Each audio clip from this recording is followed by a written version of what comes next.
In this video, I will tell you all about mining, how to make money with it, and how to begin in the first place. If you are just starting out at Heart of the Mountain level 1, you can decide between two pickaxes. One of those is Fractal Mythic Pickaxe, which can be bought for a very cheap price of 100k coins from an NPC in a dwarven village. This pickaxe isn't special at all, but it allows you to break higher tier ores due to its breaking power. Secondly, we have Piconimbus, which can be obtained from either Nucleus runs or through the auction house at around 500k coins. If you have the money for the Piconimbus, you should definitely go for it, as it has high mining speed, while the mining speed of the Fractal Mythic Pickaxe is very bad. But don't forget that the Piconimbus has durability of 5000. Your tool will be used until we can get better options, that's why we will put Hidden on it. This reforge is decent and it doesn't cost much money at all. Armor doesn't really matter until you can afford Sorrow, but it doesn't hurt to have one, so you'll buy Glacier. For the pet, you use a Silverfish. Of course, if you are already rich, you can go straight for the best pickaxe and Sorrow armor. From there, you want to gradually upgrade your setup with new Heart of the Mountains levels. But now, with the setup completed, do commissions until you can get access to Crystal Hollows. The commissions you can do there aren't exactly much longer or harder than the ones you can do in Dwarven Mines, but they give you Gemstone Powder and a lot more Heart of the Mountain XP. So now we are at the Heart of the Mountain 3. You can enter the Crystal Hollows. You can surely buy a new setup, right? Unfortunately, unless you can afford to buy Sorrow, the answer is no. Another thing to buy is an Armadillo. This pet can be used to instantly mine gemstones. As so, it will massively speed up you doing commissions. You can even use it when tasked with mining hardstone. The drills we unlock at Heart of the Mountain 3 have very low mining speed and breaking power that doesn't even exceed the Piconimbus, so buy one if you haven't already. All in all, the progress from Heart of the Mountain 3 to Heart of the Mountain 5 is very tedious, and I suggest you to just do your dailies in order to get multiple times the XP, unless you want to reach it as fast as possible. Heart of Mountain 5 is where things get a lot easier, because of the Titanium Drill 555. I absolutely recommend it if you can afford it. It only gives you slightly less mining speed than the Piconimbus, but speeds up your gemstone commissions a lot, due to it providing a gemstone slot in which we can put topaz and 100 based mining fortune.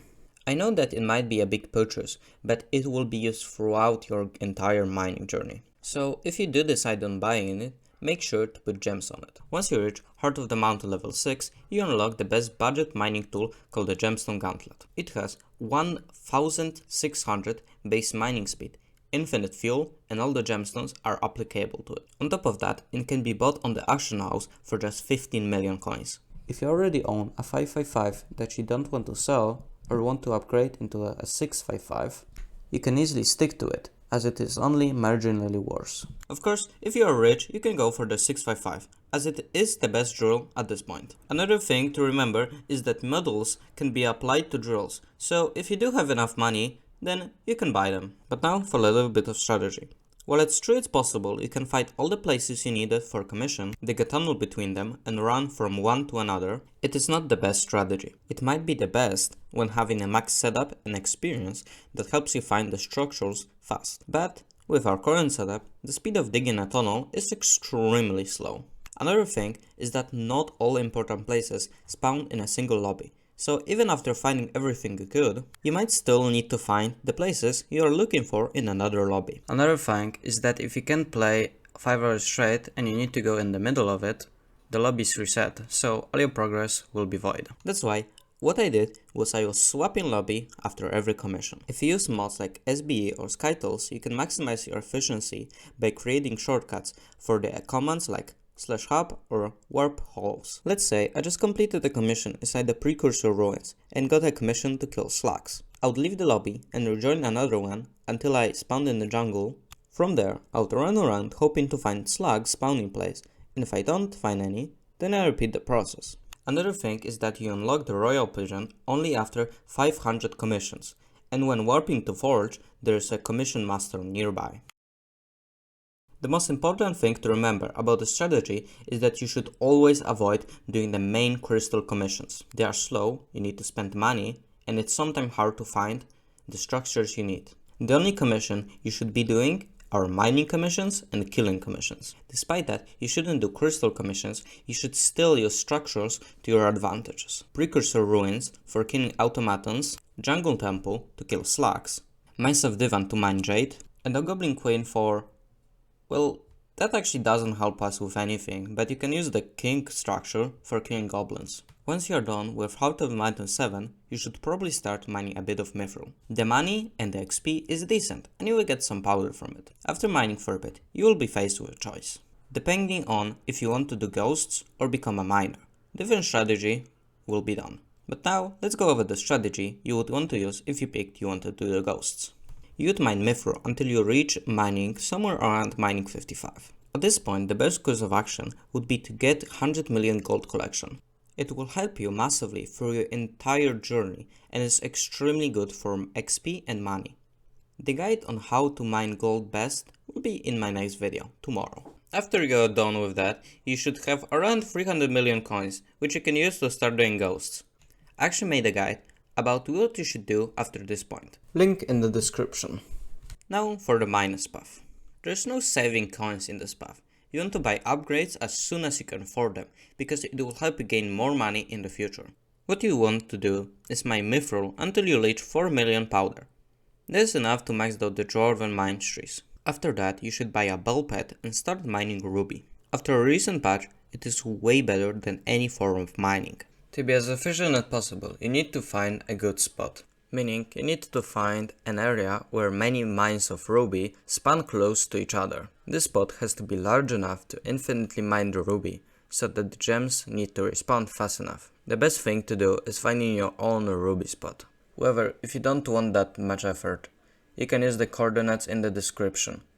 But there might be a lot of competition since they are public. Again, using mods such as SBA or SkyTiles is highly suggested, as they give you an opportunity to set waypoints, making it easier to get to your coordinates. Another general tip is that to not use bombs, because if you break gemstones when setting up the area, the gemstone will not respawn. Another general tip is that even if Jasper gemstones are way more expensive than ruby gemstones, it is still not worth to mine them. Over time, you get more and more crystal powder, which you can use to upgrade your tree. When having a completely maxed setup, you can make upwards of 40 million coins per hour, but it will be a lot less with a worse setup. Make sure you have pristine on your drill, as well as other gems. Now, the thing you want to buy is a maxed out divan set. Remember to put gems on it, but if you are too poor to buy all of them, you should focus on the Topaz gemstone, then the Jade gemstone. Luckily, dupers cause the prices of gems to drop rapidly, so you can buy them for cheap now. Furthermore, upgrading the rarity to Mythic with Recombables is clearly worth it thanks to the Jaded Reforge. After that, you should focus on upgrading your drill by Topaz and Jade gemstones if you haven't already. After that, what you should do is buy modules for your drills. Again, if you haven't already. Start with the Amber Engine, then buy a Sunnyside Omelette and a decent tank. Next up, get the 655, but this time use Auspicious for the Reforge, granting you a bit of mining speed and 16 mining fortune. With that in mind, you should also upgrade your fortune to Fortune 4. At this point, your drill is practically maxed out. At this point, the only thing you can buy is Efficiency 10, but I highly advise you not to do it, at least for now, because you will end up spending 100 million coins on an unnoticeable amount of mining speed. One thing that was added with the recent Crimsonal update is equipment, which grants you a lot of mining fortune. You should buy an Ancient Cloak, Vanquished Glowstone Gauntlet, Vanquished Blaze Belt, and Vanquished Magma Necklace. Remember to put Glistening on all of them for 40 extra mining fortune. If you want to, you can also recombobulate them for another boost of mining fortune. As for talismans, there is no reforge that increases any mining stat, but make sure to put all the necessary gemstones in the Artifact of Power and buy a jungle talisman. There are also things like Quicklow or Blue Cheese Omelette, which can be used to further speed up your mining. But you may ask, how can I use two omelettes? You said you want me to buy a Sunnyside and a Blue Cheese. Well, you get two drills. You can put blue cheese on one of them, and when the ability is ready, you spot do the drill and use your ability, then swap to your main drill and start mining. This can be done with a drill as cheap as a 226. Now you're ready to make millions. If you're really gonna go crazy, you can buy a Divan's Jewel, but I don't think it's worth it.